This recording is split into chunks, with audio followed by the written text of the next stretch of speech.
নির্বাচনী আচরণবিধি উঠে যেতেই রাস্তা মেরামতির কাজ শুরু করল নবদ্বীপ পুরসভা। প্রায় মাস তিনেক আগে নবদ্বীপ পুরসভার ১ নম্বর ওয়ার্ডের মালঞ্চপাড়া বুড়ো কালীতলা রোডে চারমাথা মোড়ের একটি বড় অংশে ধস নামে। কিন্তু একদিকে মাধ্যমিক ও উচ্চ মাধ্যমিক পরীক্ষা ও পরবর্তী সময় নির্বাচনী আচরণবিধি লাগু হওয়ার কারণে সেই ধস মেরামতি কাজ করতে পারেনি পুরসভা। সেই বিধি উঠে যেতেই রবিবার সকাল থেকে যুদ্ধকালীন ভিত্তিতে রাস্তা মেরামতি কাজ শুরু করা হলো।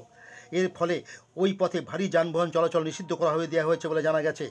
আগামী 7 দিন এই ব্যবস্থা জারি থাকবে বলে জানিয়েছে পুর কর্তৃপক্ষ। এই বিষয়ে বিস্তারিত জানিয়েছেন 1 নম্বর ওয়ার্ডের কাউন্সিলর বৃন্দাবন মণ্ডল।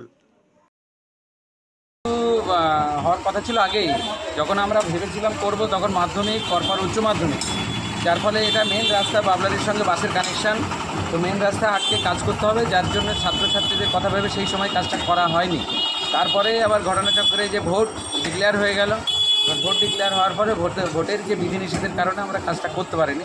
যাক, ভোট শেষ হয়েছে, রেজাল্ট বেরিয়েছে, আমরা আগে থেকে বলেছিলাম যে রেজাল্ট বেরোলে পরে তারপরেই কাজটা শুরু হবে, সেই মোতাবেক আমাদের প্ল্যান অনুযায়ী সেই কাজটা আজকে শুরু হয়েছে। মানুষের একটু ভোগান্তি হবে, সকল মানুষকে বলবো যে তাদের কষ্টটা একটুখানি সহ্য করে নেবার জন্য এবং যদি সহযোগিতা করবার জন্য, যাতে জায়গাটা ঠিকঠাক আগের মতো জায়গায় যায়। কত সময় লাগতে পারে? লাগবে তো সপ্তাহখানিক লাগবে।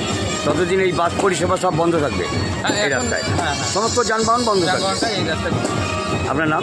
বৃন্দাবন মণ্ডল, কাউন্সিলর 1 নম্বর ওয়ার্ড।